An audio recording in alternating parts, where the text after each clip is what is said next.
Hey everyone, Dylan Adams here, and for today's video, I just wanted to announce that I am officially a PRS Guitars artist, which is so exciting and such an honor for me. And I don't know if this is going to really be a review video per se, but I guess I just kind of wanted to share my thoughts on PRS guitars in general and what I've always thought of them, and share my thoughts on this guitar specifically. Before I get started, I guess I just kind of wanted to address that, yes, this guitar was given to me, but I am not under any kind of contract with PRS, and I imagine there may be some people in the comments who, especially people who are kind of anti-PRS, because there's a lot of you out there, who might say, oh, you're just shilling for them because they give you a free guitar, or oh, you're getting paid for this.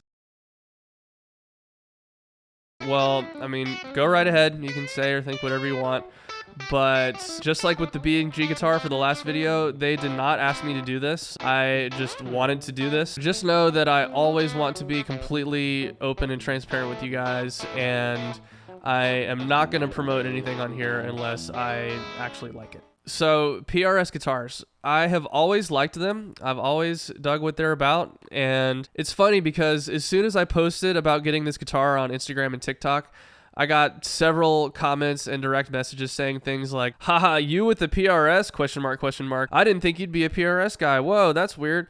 You know, things like that. And I mean, I get it because I typically play more kind of vintage style, old school reissue type guitars, like mainly Les Pauls and, you know, like the mules and stuff like that, which the mule guitars are in a different category, all of their own, but they're still old looking, old school style guitars. So I get it. I mean, I tend to lean more on the vintage side of things, but I still have always liked PRS guitars. And the thing that is great about them is that they are not bound to tradition in the way that Gibson and Fender are. That means that they can make improvements on classic designs, which I love vintage guitars and Les Pauls and things like that just as much as anyone else. But if we're all being honest here, they were designed in the 1950s, and there are things about them that are not 100% perfect for the modern working professional guitar player. But PRS is able to take only the good aspects of those designs and then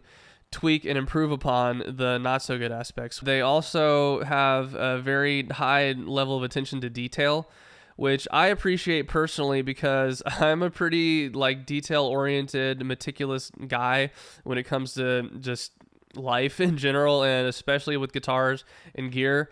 You know, with my Les Pauls and things like that, I'm one of those guys that every little piece of it has to be vintage accurate. Like I have to change out every single little part for it to be just right. And you know, I set up my own guitars exactly how I want them. And when you pick up any of PRS's guitars, you can really see and feel a high degree of attention to detail and care in the way they design things and the way they execute it. But, you know, I don't love every model of theirs, you know, especially the more modern ones like the Custom 22, Custom 24, the CEs, you know, this, that, and the other.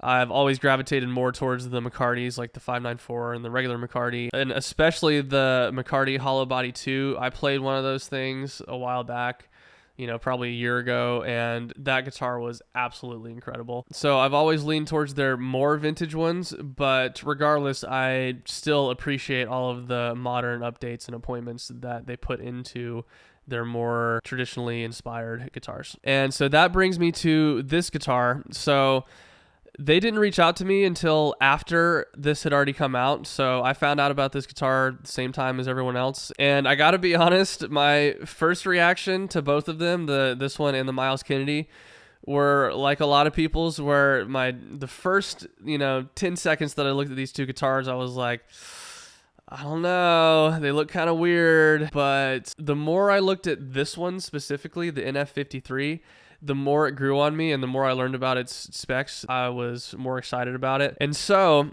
lo and behold, a couple weeks ago, one of PRS's artist reps reached out to me on Instagram. His name is Rich. He reached out to me and he said, hey man, I would love for you to try out one of our new NF53 guitars. And so, of course, me already being a fan of PRS and having someone from this huge guitar company reach out to me was very exciting. It's just very much an honor and surreal, and yeah, just a very, very cool thing, and I'm just so stoked. But, you know, that kind of prompted me to look into this guitar a little bit more, and the more I looked at it, the more I dug it, and the more excited I got about it, especially once I saw this color. This one is by far my favorite color out of all of them. I just think it looks just so gorgeous. It's like a, you know, classic white blonde mid to late 50s telly, but with the extra prominent, you know, grain fill, wood grain on here. And so, yeah, again, I didn't sign any contract or anything. They didn't ask me for a review video or anything like that. They just said, play it. If you like it, then just use it on stage, use it in your videos. And he even went so far as to say, you know, if this one isn't the one for you, then send it back and we'll find the right model for you,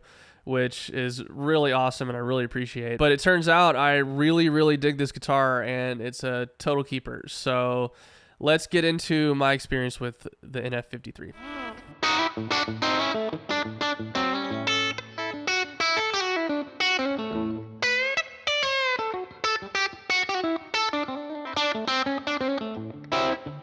So I have always loved Telecasters, especially, you know, vintage 50s, 60s style tellies. I love the simplicity of them. I love how solid they are, how versatile they are despite being so simple. You can pretty much do anything with the telly. I mean, a lot of people say that, but to me, it's the classic telly is probably the most versatile guitar platform format ever. You know, you can do so much with just one volume, one tone, and a three-way switch. And for a lot of people, the classic traditional telly is the end-all be-all guitar. And part of me wants to be one of those people. I just love what tellies are all about.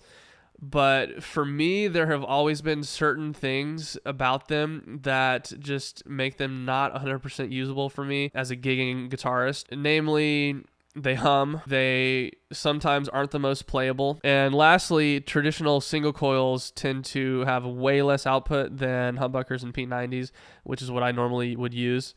So for me personally, they just don't have quite enough oomph to them to push an amp the way that I want a guitar to. So for that reason, I've never had a telly be like one of my main guitars. It's just kind of always been a secondary one. And I'm not going to go into every single detail on this guitar, but this thing pretty much fixes every issue that I have with traditional tellies and makes it so this thing can be a primary guitar for me. It is not only one of the most playable telly style guitars I've ever played, but it's just one of the most playable guitars I've ever played. Just between the neck shape, which is a little on the chunky side, which I like, the frets and the fret work that they do, and just the way that they set up a guitar, the fretboard radius, you know, all of that stuff combined, it is just effortless to play. Even with 11s on it, which I put 11s on all my guitars, 25.5-inch scale length guitars, which this is, tend to be a little rough for me with 11s, but with this, it's not even an issue at all. It just feels amazing, and it feels like it just has a ton of vibe to it. The whole design of it is just the perfect kind of middle ground between vintage and modern. And so a lot of people have already compared this guitar to the Silver Sky, which is understandable, but to me, they are kind of in different categories, whereas the Silver Sky, to me, as excellent as it is more of just a Stratocaster made by PRS than this is a telly made by PRS. The Silver Sky is much, much closer to vintage Strat specifications and sound and looks.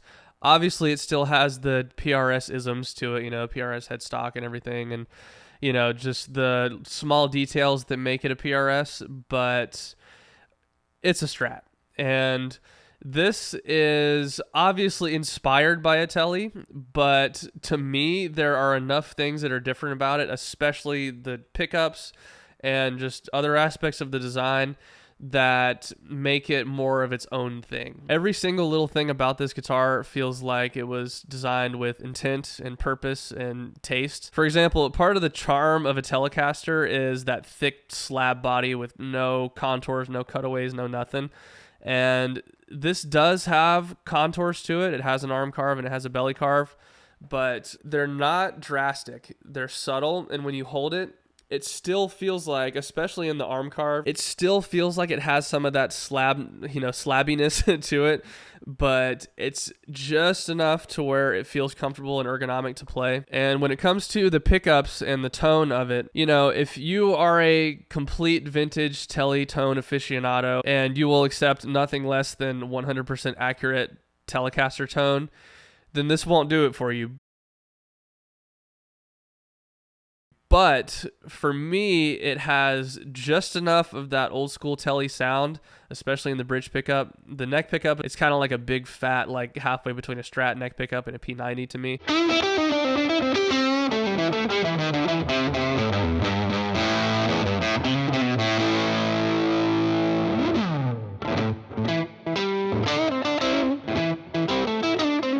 But the bridge pickup especially, it's just enough of that vintage kind of twang and top end, but it has more output, more mid-range, and it keeps up better with my other guitars, which, like I said, I mainly play P90s and humbuckers, which a traditional tele just can't keep up with that without some sort of boost pedal. I really like that I can just plug this into my rig and not have to touch anything, and it still works just fine. And these pickups are essentially mini humbuckers. They're not exactly like a, you know, Gibson mini humbucker or anything, but for all intents and purposes, they are a sort of proprietary special mini humbucker, and so they don't hum, which is also really great because I have played many venues where I've brought a P90 guitar and I cannot use it because the hum is just too bad, or a traditional tele or so on. So yeah, I mean, in general, between all those things, this guitar is a lot more usable for me personally than a traditional tele, and I have already been using it a ton at the gigs, and for me, it just does everything that I personally would want a tele to do. I honestly, at this point, cannot think of anything bad to say about it, aside from, like, you know, if just PRSs aren't your thing and you don't like the look of it, then, you know, that's totally fair. But in terms of the design and execution and the sound of this thing, I honestly cannot say anything bad about it. It's just a great guitar. Oh, and I almost forgot to mention, having 22 frets is really nice. The way the cutaway is shaped, it gives it great upper fret access for slide as well. Lastly, I just wanted to say thank you so much to Rich and PRS Guitars for noticing me and reaching out to me and being willing to bring me onto your team and work with me. And I can't wait to see what the future brings with this relationship and with this guitar. Yeah, I just could not be more honored. Thank you guys so much for watching. If you could please like, comment, and subscribe, it'll help out my channel a lot. And yeah, catch you guys later.